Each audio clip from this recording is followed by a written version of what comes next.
Assalamualaikum warahmatullahi wabarakatuh. Sahabat beriman, tentunya kalian tahu malaikat Israel sang pencabut nyawa. Ya, malaikat Israel diutus oleh Allah Subhanahu wa taala untuk mencabut nyawa seluruh umat manusia. Nah, apakah beda cara mencabut nyawa setiap manusia? Dan apakah malaikat Israel pernah salah dalam mencabut nyawa seluruh umat manusia ciptaan Tuhan? Nah, kali ini sebelum kita lanjutkan, jangan lupa like, subscribe, dan klik tombol loncengnya agar kalian tidak kelewatan jika ada video terbaru dari channel ini. Malaikat Israel atau sang pencabut nyawa ditugaskan oleh Allah Subhanahu wa taala untuk mencabut nyawa seluruh umat manusia yang ada di muka bumi, bahkan di seluruh alam semesta jagat raya.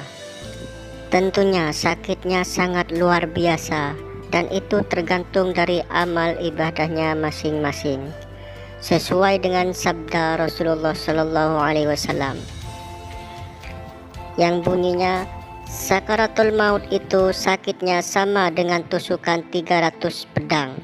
Hadis riwayat Tirmizi. Dari hadis tersebut digambarkan bahwa sakitnya luar biasa. Bahkan ada nabi yang meminta malaikat maut untuk mencabut nyawanya secara lemah lembut. Ia adalah Nabi Idris. Malaikat maut berkata, bagaimanakah rasanya ruh itu keluar dari jasadmu, wahai sahabatku? Nabi Idris pun menjawab, 1000 kali lebih sakit dari binatang yang dikuliti. Kemudian malaikat maut menjawab, caraku itu adalah cara yang paling lemah lembut, itu baru kulakukan terhadapmu. Maka dari itu malaikat maut berbeda cara mencabut nyawa seorang manusia tergantung amal ibadahnya selama hidup di dunia. Ada yang matanya melotot, ada yang tersenyum, dan ada pula yang dalam keadaan berteriak kesakitan. Sesuai riwayat yang diriwayatkan dari sabda Nabi Muhammad SAW yang bunyinya, apabila kamu menghadiri kematian di seseorang kamu, maka pejamkanlah matanya karena matanya mengikuti ruhnya. Hadis riwayat Ibnu Majah. Malaikat maut ditugaskan oleh Allah Subhanahu wa taala untuk mencabut nyawa setiap manusia dan semua ciptaan Allah Subhanahu wa taala. Dalam setiap detik tak terhitung betapa banyak nyawa yang dicabut oleh sang malaikat maut, bahkan di tempat yang berbeda dan seluruh alam semesta. Pada dasarnya Allah lah yang mencabut nyawa setiap manusia, namun Allah mewakilkan kepada malaikat untuk mencabut nyawa seluruh umat manusia sesuai dengan firman Allah dalam Al-Quran yang bunyinya, Bismillahirrahmanirrahim. Qul ya ayyuhan nasu in kuntum fi syakkin min dini fala a'budul ladzina ta'buduna min dunillahi walakin a'budallahi alladzi yatawaffakum wa umirtu an akuna minal mu'minin. Yang artinya, katakanlah hai manusia, jika kamu masih dalam keraguan-raguan tentang agamaku, maka ketahuilah aku tidak menyembah yang kamu sembah selain Allah, tetapi aku menyembah Allah yang mematikan kamu. Quran Surat Yunus ayat 104. Dari ayat tersebut dijelaskan bahwa Allah lah yang menghidupkan dan Allah lah yang mematikan, sesuai firman Allah dalam Al-Quran yang bunyinya, Bismillahirrahmanirrahim. Qul yatawaffakum malakul mautil ladzi wukkila bikum tsumma ila rabbikum turja'un. Yang artinya, malaikat maut yang diserahi untukku mencabut nyawamu akan mematikanmu, kemudian hanya kepada Tuhanmu lah kamu akan dikembalikan. Quran Surat Sajadah ayat 11. Kematian dapat datang kapan saja dan dimanapun kita berada.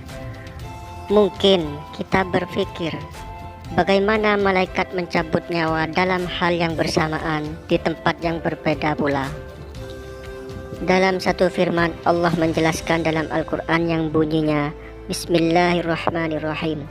Hatta idza jaa ahadakumul maut tawaffathu rusuluna wa hum la yufarritun.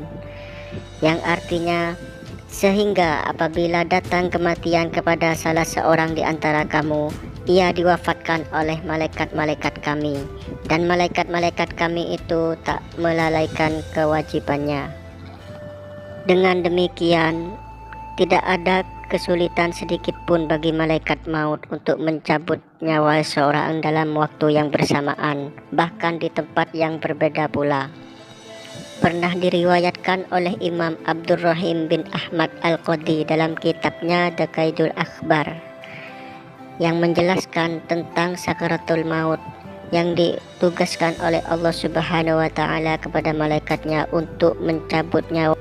Allah mengutus malaikat maut dengan berkata, "Sekarang tiba waktunya hamba itu kembali, ambillah ruh si fulan."